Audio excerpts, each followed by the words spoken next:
Assalamu alaikum my friends, welcome to my channel Learn Arabic with Shazia. This is lesson number 11 and it has a small paragraph on my house, and as you have done all the lessons previously from 1 to 10, you will see in this paragraph the rules of grammar are repeated, or the construction of the phrases that you have learned. For example, mudaf ilayhi, or the sifa or jumla ismiya or harf jar, adding damirs with harf jar. They're all included in this small paragraph. So you're going to learn a lot about the harf jar, adding with the types of damir and nouns also. And before I start this lesson, let's go and do some grammar that I've prepared in my whiteboard. So let's do that first. So here you can see on my whiteboard, first of all, I will do the jumla feliya. And up till now, I have done all the rules regarding jumla ismiya. So I wanted to complete the rules for jumla feliya also, because now there will be a lot of jumla feliya in the coming lessons. So here you can see jumla feliya. Now, what is jumla feliya? Jumla feliya is a sentence which starts with a verb. You will see the sentence, the first word will be a verb. The verb can either be a past tense. Now that verb can either be a past tense or a present tense or command. And any tense can be starting jumla feliya, past, present or command. And a jumla feliya has two important components. It is made up of fail, file and maf'ul bihi. I have given the example here, as you can see here. The example here you can see is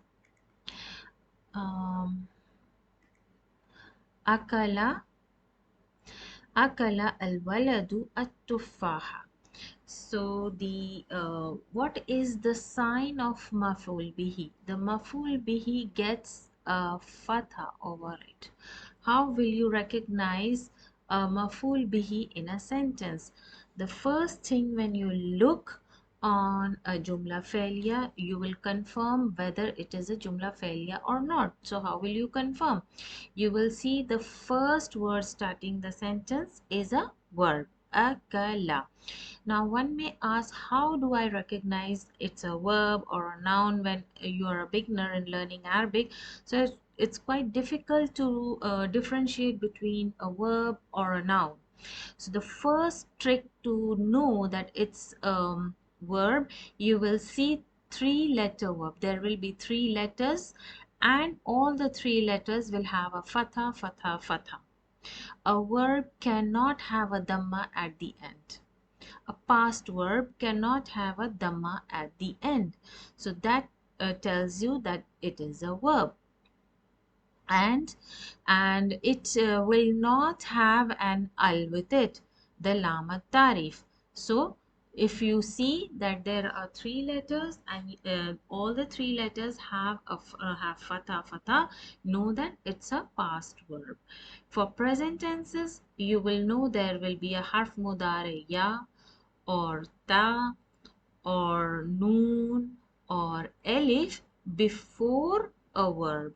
For example, now one may ask, this is an elif, so it may be a present tense. No, there are three letters here, so it's a past verb. In present tense there are four letters. For example, if I take this akala, and there are lot of confusions with the fail and their letters. So if I want to say I eat, I am eating, and you need to put harf anaitu alif with akala.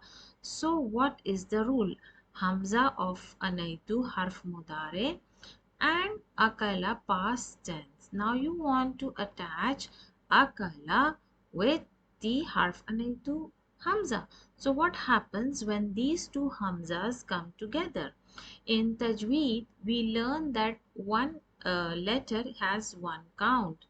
So this hamza has one count and this hamza has one count. So both of them together comes together, and you know addition 1 plus 1 2. So it has two counts now. When a letter has two counts, it means that its sound is prolonged. So it's equal to, now when alif is prolonged, there is a mad.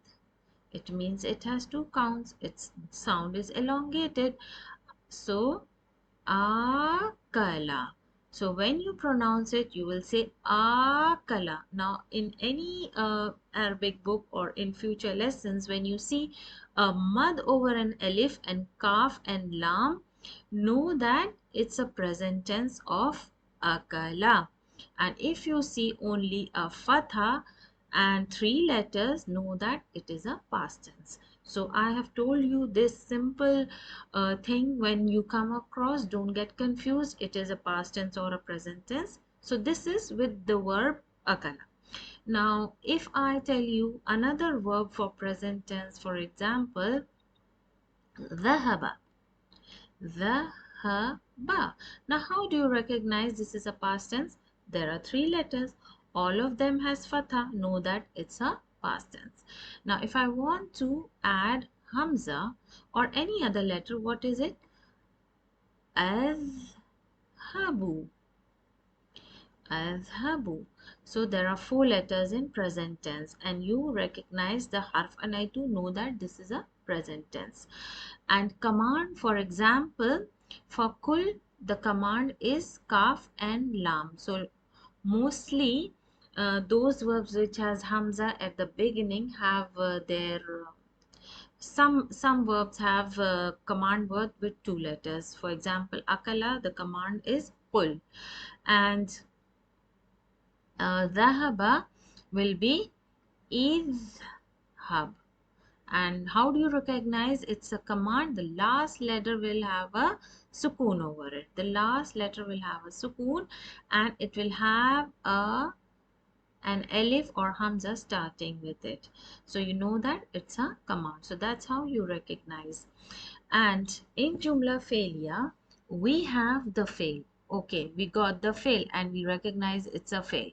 What about after fail?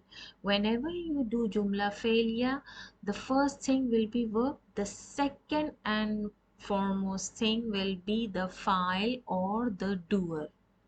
We say in English as the doer, the one who does the action. And in this sentence, what is the file? Who is the file? The walad. Why? Number one, because it is coming just after the fail. And second, the doer of the action, akala. Who is doing the action of eating? Akala means to eat. Who is doing the action of eating? The boy, the walad. So he is the doer or the file, the doer of the action. And what is he eating? He is doing the action of eating on what? The action is being done on what? It's being done on an object. So the object that comes after the file is called maf'ulun bihi, and maf'ul bihi falls under the position of mansub. I forgot to write this point. It's called mansub. Why? It gets the fatha. The noun which gets the fatha is known as mansub, and this is maf'ulun bihi. Maf'ulun bihi means object. In English we can say object, J-E-C-T, and file is the doer and fail is the verb.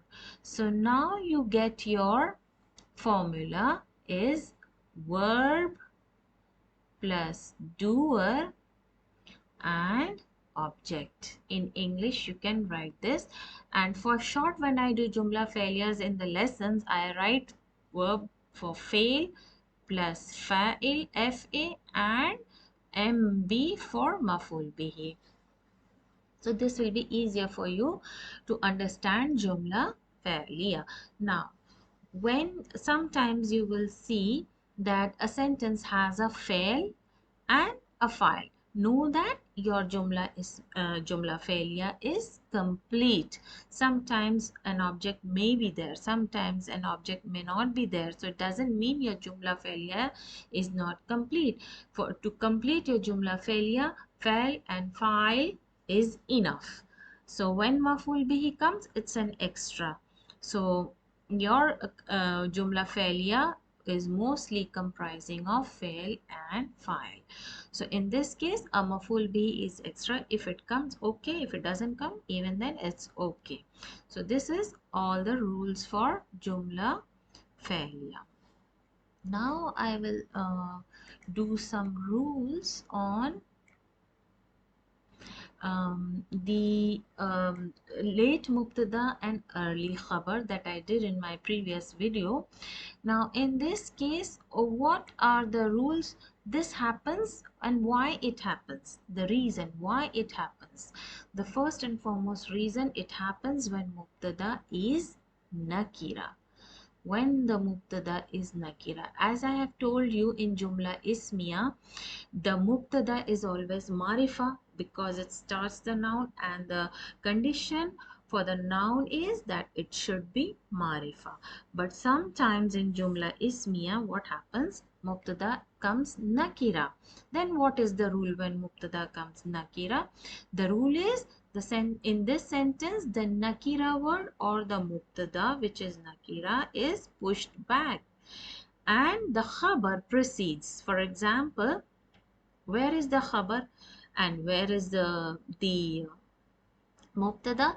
As we know, mubtada is always falls in marfu case. That means it always has a dhamma.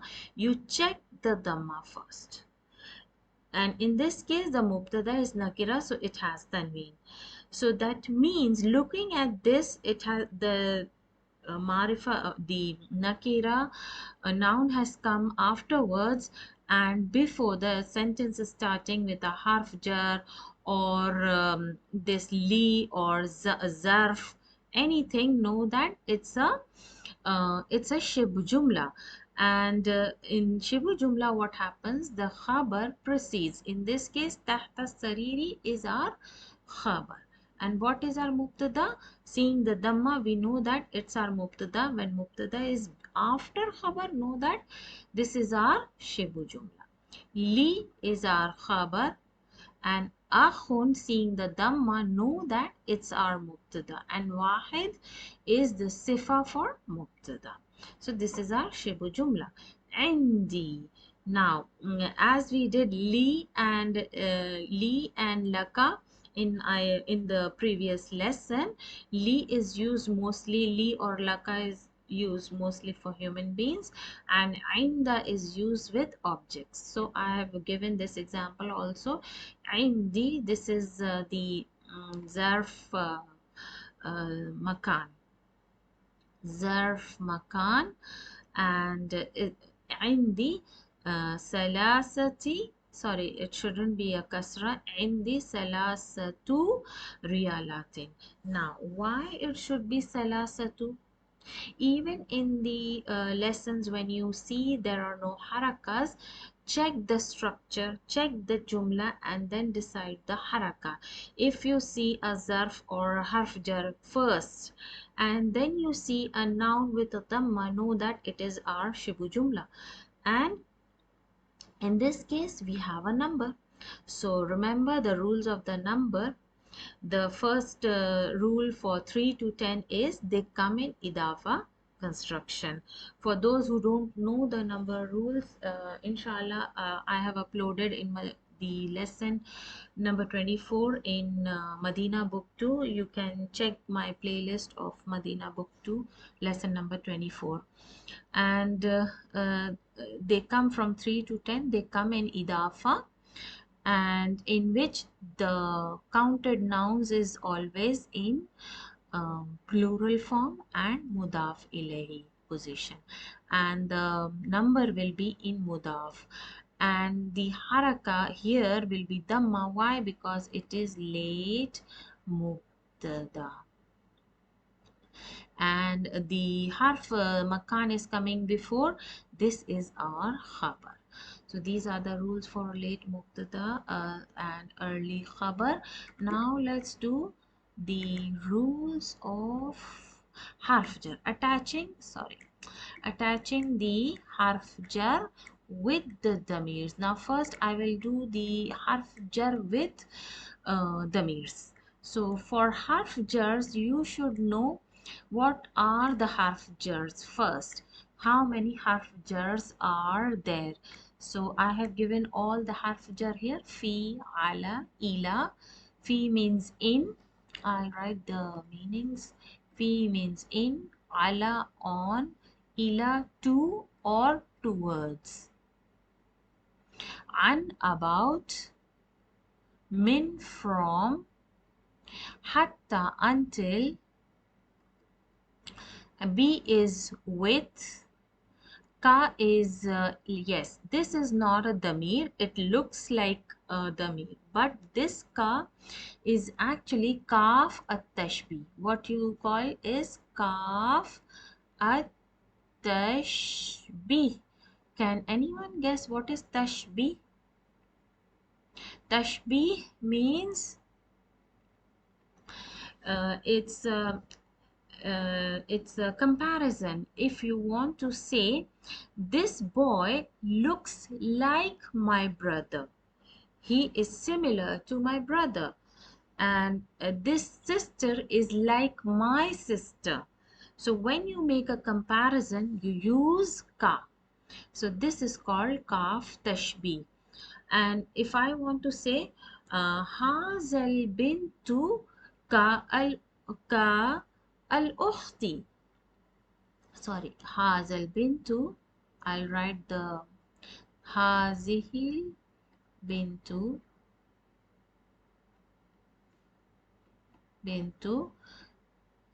ka ka ukhti ka ukhti. This girl is like my sister. So then you use this kaf and it's known as kaf at-tashbih. Li is for and wow al-qasam. The last one is wow al-qasam, means this wow when comes with a noun. For example, wallahi. Now, whenever you see this wow, how will you recognize it's wow al-qasam? Because there is also a wow harf atf. So they are similar, but their work is different and they come differently. Harf atf. So how will you know it's a harf atf or a wow al-qasam? Simple. When waw al-qasam comes, the coming noun, the noun after waw al-qasam will get a kasra.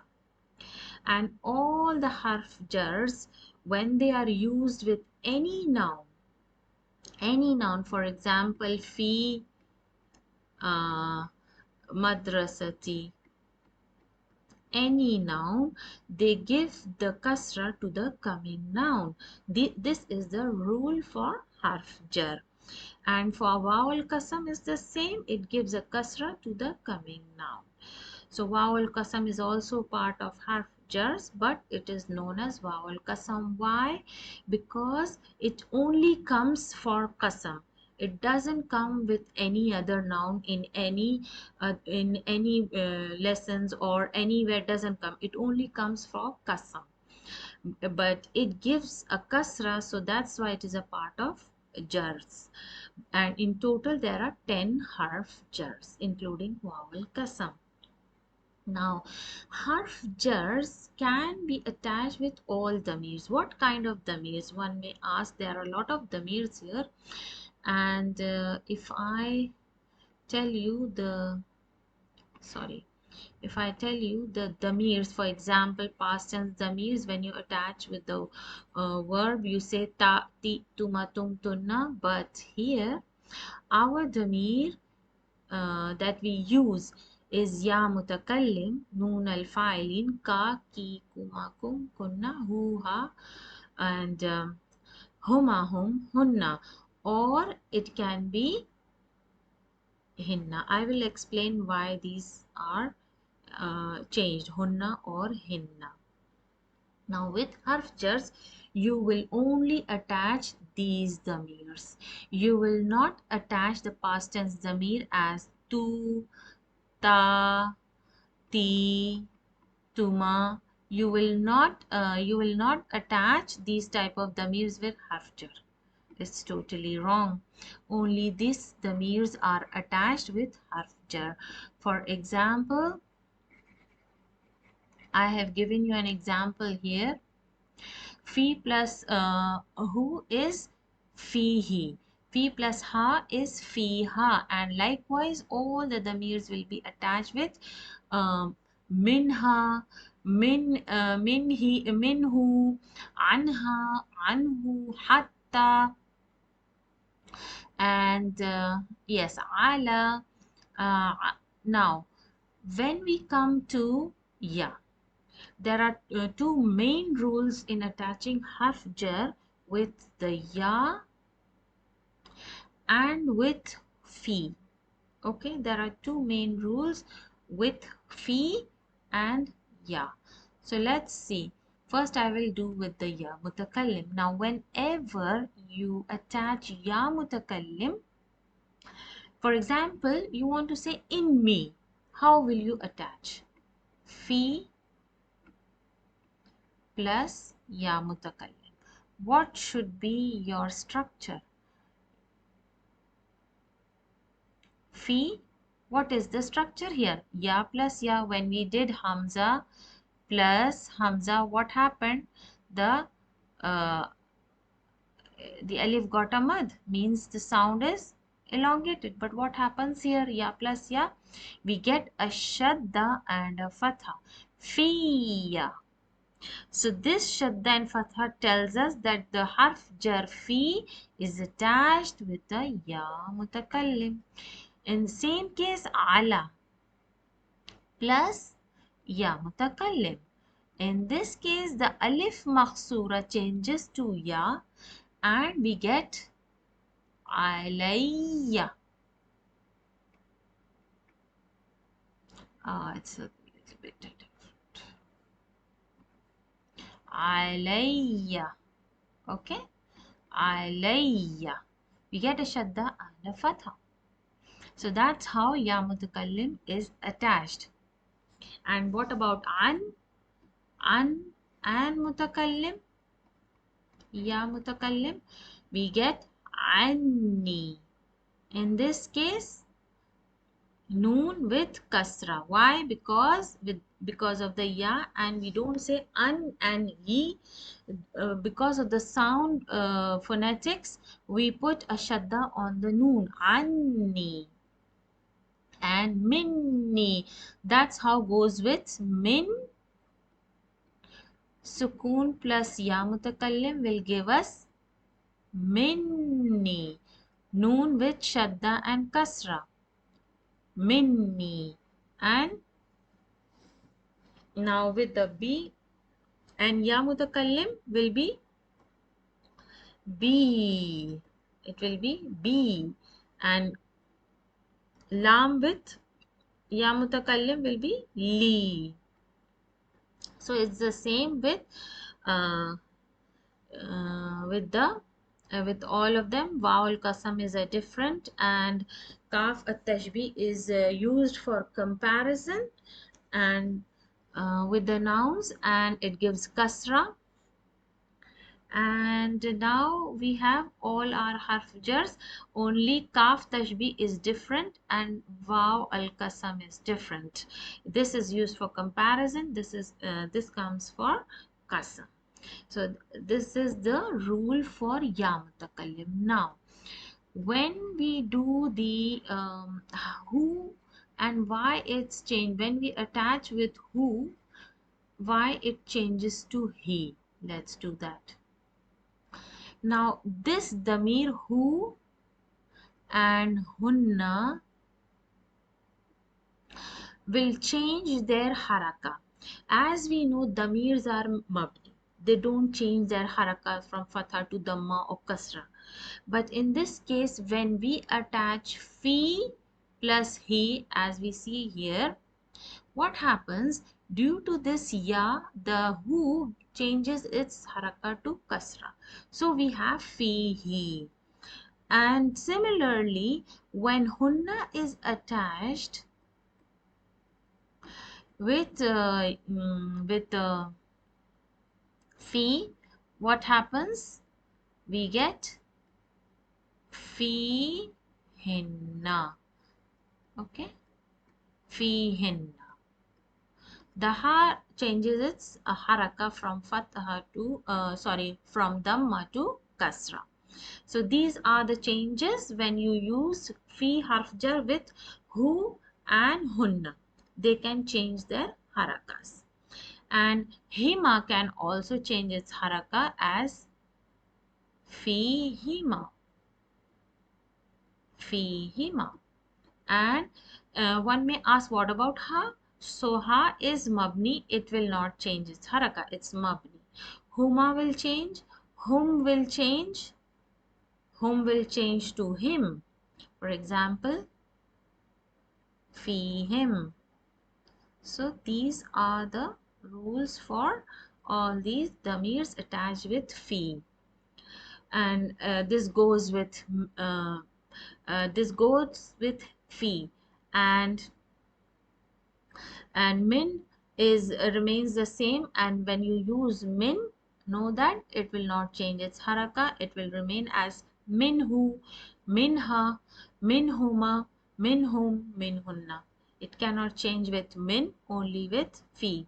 Why? One may ask why. Because fi has a ya, and ya has the tendency to force the letter to take a kasra because of the sound phonetics and all. So that is the reason why. So these are all the rules of fi and harf jar attaching. Now let's see the rule when harf jar is attached with damir. What happens? The rule position of harf jar falls, not the position of harf jar, but position of the noun that comes after harf jar that comes after harf jar falls into majroor position. Know that it falls into majroor position, and it's called is majroor. Now when a damir comes with harf jar, the position of the damir is in is majroor position. So in Arab, when you do, you will say damir fi mahall jar is majroor. Damir fi mahall jar is majroor. And now here all the damirs are attached. We did the damirs with harf jar. This goes with all the harf jars. Same rule with all the harf jars. Now when we come to attaching damirs with nouns, what happens? When damirs are attached to a noun, the position of damirs fall into majroor position. It's the same, but it's called different. When harf jars are attached, when damirs are attached with harf jar, the position of damirs are called ism majroor. They get the name of ism majroor, but its position is in majroor case. Similarly, when damirs are attached with noun, they get the name mudaf ilayhi, but their position is in majroor position. So that is the major difference. Don't get confused, because majroor position has two things. A majroor consists of two things. One is is majroor, and the next is mudaf ilayhi. These are all conjugation rules. Inshallah, I'll be making video on this very soon. And for now, know that the majroor position has two, is majroor and mudaf ilayhi. So both of them are in majroor position. The harf jar is majroor, and the This one, damir with noun is majroor positions are called idafa. They make an idafa. When they are attached with noun, they make an idafa with the noun, showing the belonging or the possession. Now, in this case, when you see the example that I have given here is kitabuka here. Kitabuka, that means, or kitabuki, your book. So in this case, the damir is showing the possession. Whose book? Your book. So mudaf ilahi shows the possession actually, whose book it belongs to. Kitabuna, our book. Who the book belongs to. So it shows the possession.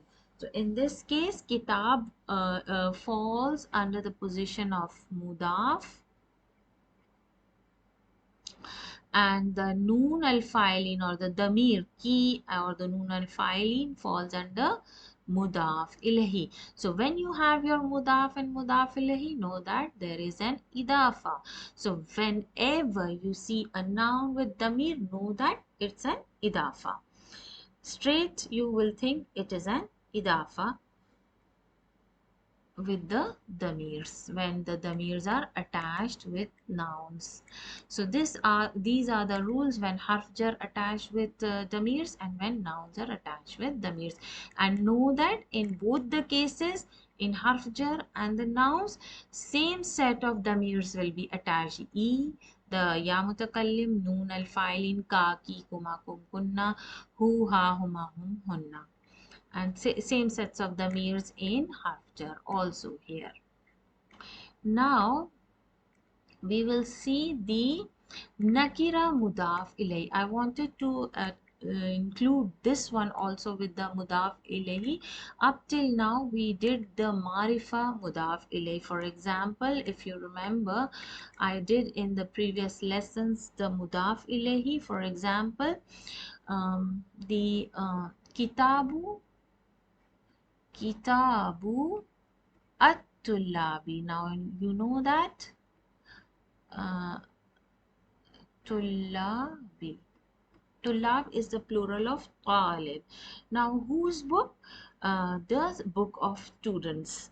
Now here you see there is an al. So you know that this idafa is marifa. There are nakira idafas also. In this case, what happens? All the rules are the same as the marifa, the normal idafa construction, but the only thing is the mudaf ilayhi is no longer marifa.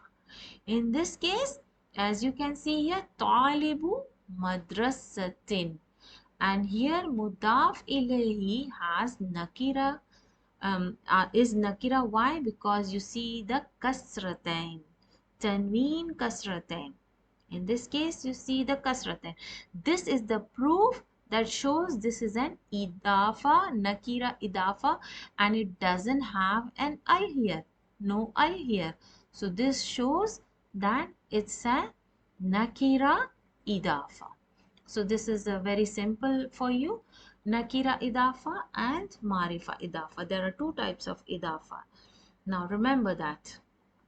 So alhamdulillah, I have completed all the rules for mudaf ilahi that was left behind, and I included this in my lesson here because I forgot to give you the about information about the nakira idafa in my previous video, and about the jumla feliya and the attaching harf jar with the damirs and harf jar with the nouns. So let's go back to the lesson and start with it. Now Ad-darsul hadiya ashara. Now, hadiya ashara means it's the 11th lesson. It is a conversation with small converse. It's not a conversation actually. It is an essay or a paragraph about my house. How do you know? Where is the damir? Damir ya mutakallim. To what is it attached to? To the noun. Yes, bait is a noun. So what do you have? When you see noun attached with damir, know that it's an idafa. Baiti, the showing the belongingness, the possession. Whose house? My house. Now let's see. The first sentence is Haza Baiti. This is my house. Baiti amam al masjidi. This is a marifa idafa. You can see the al amama. This is the zarf, and when zarf comes, know that the coming noun after zarf will be in mudaf ilayhi position. This is another important point. When a noun comes after the zarf, know that it is also an idafa construction. The noun falls in mudaf ilayhi majroor position, and the zarf remains as it is with the fatha because it is mabni, built on fatha, until and unless a harf jar comes before a zar. For example, uh, for some zarf can change haraka as qabla. Qabla, it may change to qabli sometimes,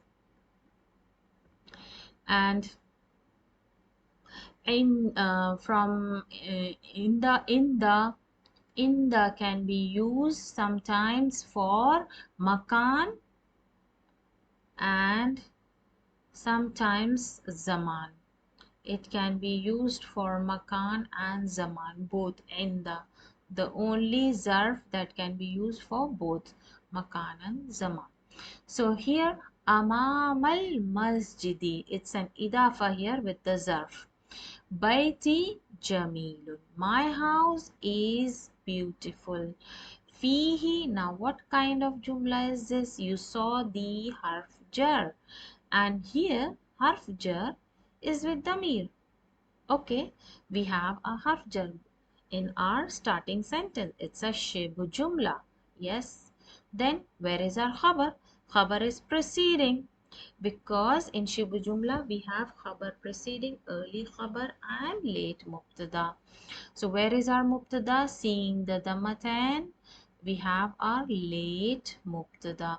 And why the mubtada is late? Because it is a nakira, seeing the tanween damma. This is sifa for mubtada. Fihi hadiqatun saghiratun means in it there is what? A small garden. Hazihi ghurfati. Now ghurfati means my room. This is my room. Fiha, what kind of jumla? This is simple jumla ismiya. What kind of jumla is this? Fiha nafidatun, window. Window, there are a lot of feminine vocabulary here. Nafizatun kabiratun. If there is a tamarbuta, this sifa also has a tamarbuta. Now this is our shibu jumla. Yes, it is a shibu jumla. Our khabar, early khabar and late mubtada. This is sifa. When you get a wow atf, know that it's after wow atf a new sentence starts. So mirwahatun wa mirwahatun jamilatun. And what does it have? Mirwah is a fan.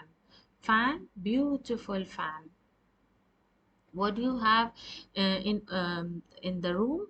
Fiha nafizatun kabiratun, big window and a beautiful fan. Hada sariri, my bed. My bed. Know that this is an idafa, noun and damir. Wahada, and after the waw atf, again a new jumla starting. Mubtada, kursi. Now, kursi, the spelling is with the shadda. Doesn't have the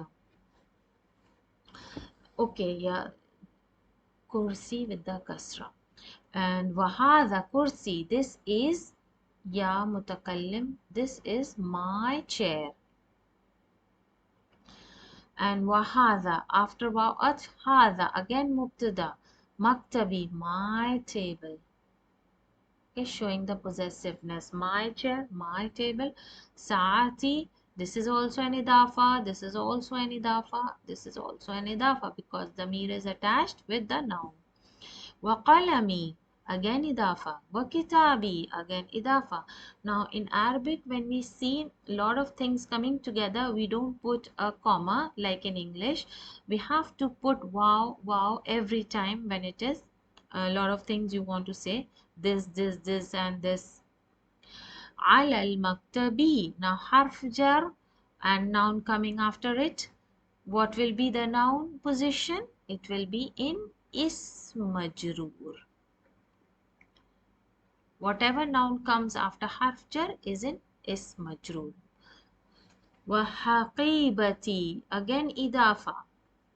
تحت المكتب, this is the zarf, then the noun will be in mudaf ilayhi majroor position. As I told you, majroor has two things, ism majroor and mudaf ilayhi. Two things fall under majroor position. Nafidatu ghurfati, this is also an idafa. Nafizatu ghurfati means window of my room. Okay, and one may ask, very important thing, if you see this type of construction, nafizatu ghurfati, don't think it's a nakira idafa. If you don't see an al here, don't think it's a nakira idafa. Why? This is a marifa idafa. One may ask, why is it marifa? There is no al. The damir, when a damir is attached with a noun, the noun becomes marifa. So this is a marifa idafa. Window of my room. Maftuhatun is open, is open. This is our khabar. And this whole thing is our mubtada. Maftuhatun means open, comes from which verb? Fataha. Fataha means he opened. Maftuhatun means something which is opened. This is ismun maf'ul. Maftuhatun, something which is opened. Hazihi ghurfatu akhi. This is mubtada and this is our idafa, and it is marifa because ya mutakallim is attached. Ghurfatu akhi means my brother's room or room of my brother. Both you can translate. Watilka mubtada, ghurfatu ukhti. This is my sister's room or this is the room of my sister. غرفة أخي كبيرة وغرفة غرفة أخي is an معرفة إضافة كبيرة. This is our خبر. This is our مبتدا. وغرفة sorry, yes, it's a مبتدا. And let's see further. غرفة أخي كبيرة وغرفة أختي صغيرة. Now in this case you can see the following of sifa with all the points with gender, number and the definite about following the mubtada. I told you before also that khabar will follow mubtada in two things, in gender and in number. So here the gender is ukhti, sister. That's why the sorry, I'm so sorry, the ghurfa is a feminine noun. Why? It is having a tamarbuta. So that's why the sifa for ghurfa is coming with feminine noun with tamarbuta. So it follows mubtada for gender and number. Gender feminine, number singular, so it is also singular.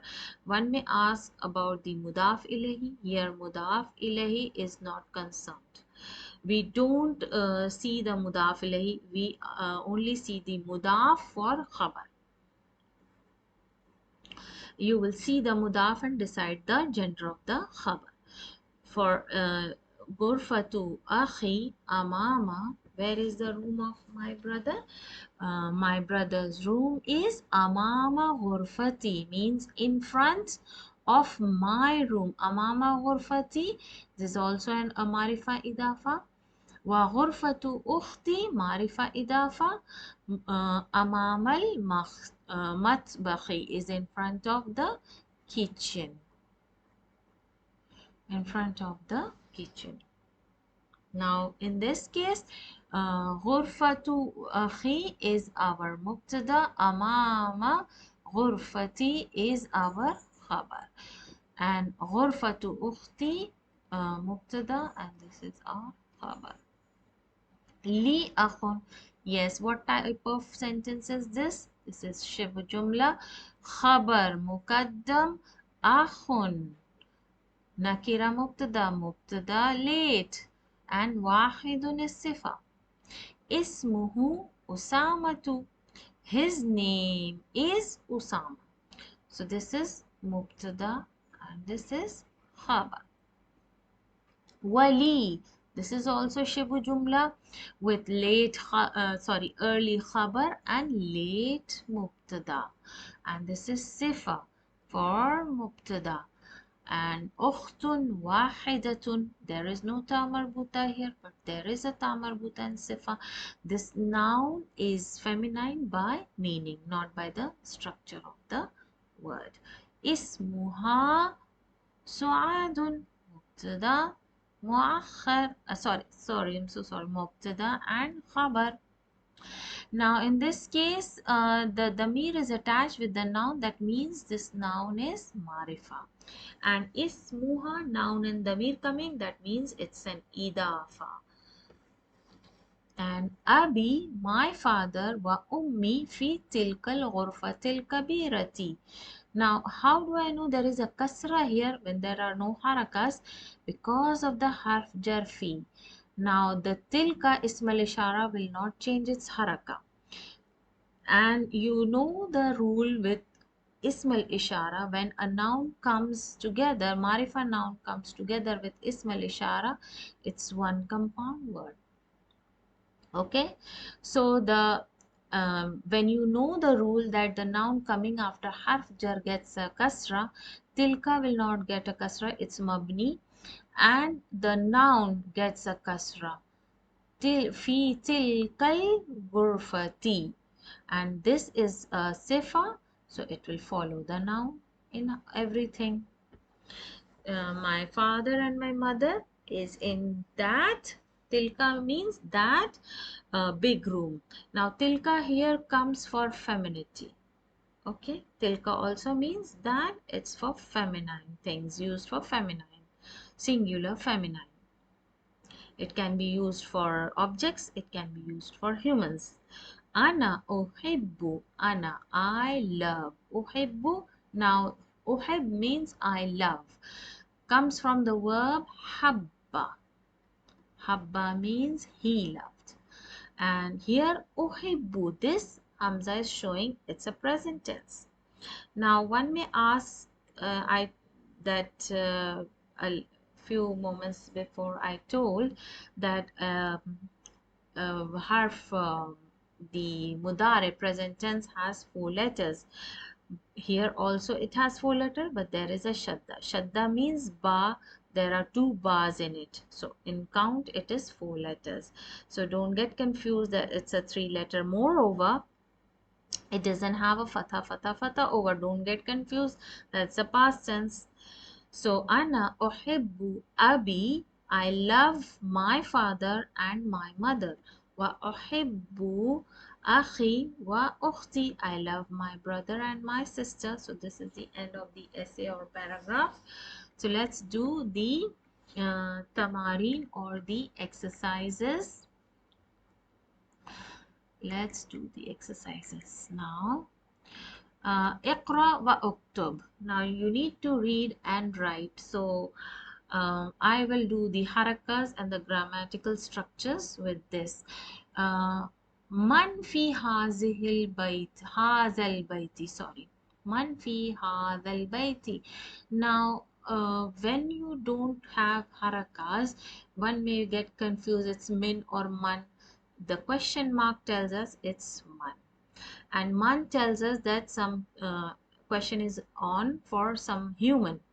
Man fi hazal baiti. Hazal ism al-ishara coming with the noun, marifa noun, that means we will put the haraka under the ta kasra. Fi hadhal bayti. Fihi hamidun.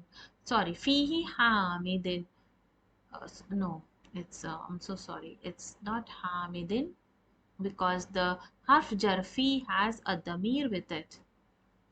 And I have already explained harf jar with damir. That means fi harf jar and the damir falls under which position? Is majroor. Or even if you see a noun after harf jar, that noun also falls under is majroor. And if you see a damir, damir also falls in is majroor. Now here fihi is our what type of jumla? It's our shibu jumla, khabar, early khabar. Hamidun. Hamidun is late mubtada. That's how you know the harakas. Mada fil haqibati. Now here noun is coming just after harf jar.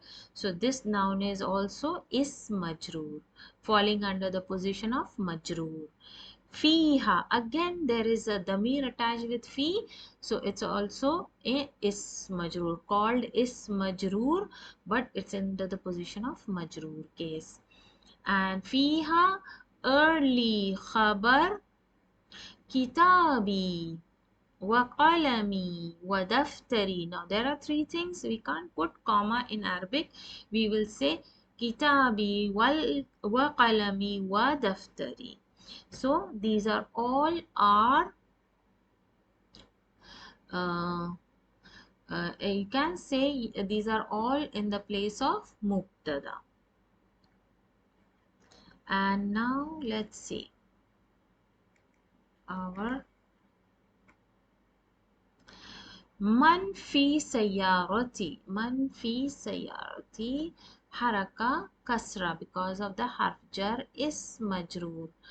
Fiha, the damir is in is majroor position. Abi wa ummi wa akhi wa ukhti. Man fi masjidil,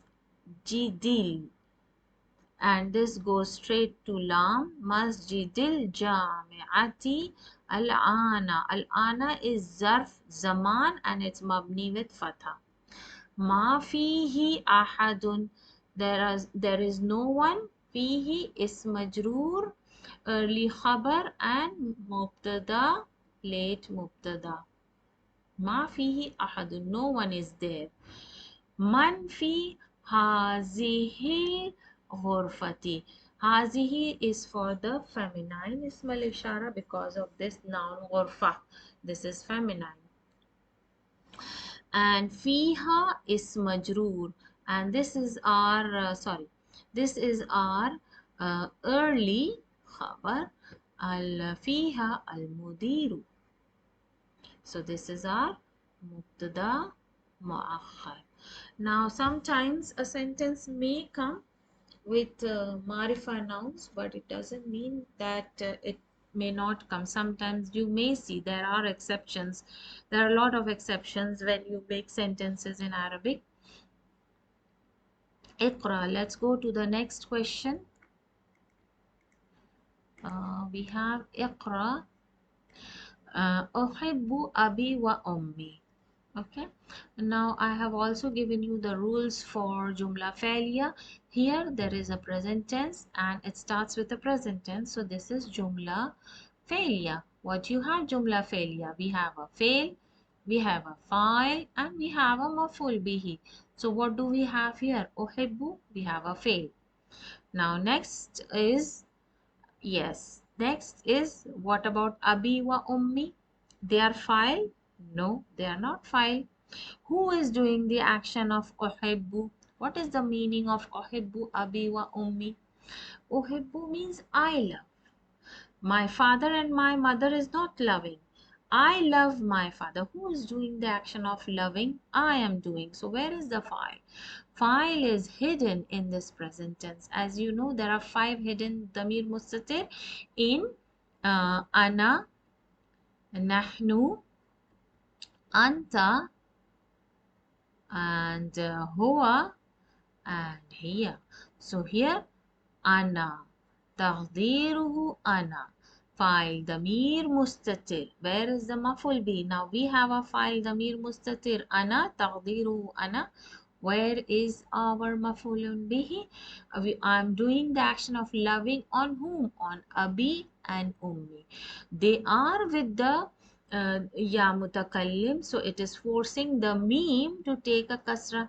Here it is forcing the ba to take a kasra. So it is in majroor position, and they are called maful. So sorry, not majroor position. They are in mansoob position. Mansoob, because they should have a fatha here, as we discussed before. Maful bihi gets a fatha, but the ya is forcing the ba to take a kasra. Here it is forcing meme to take a kasra.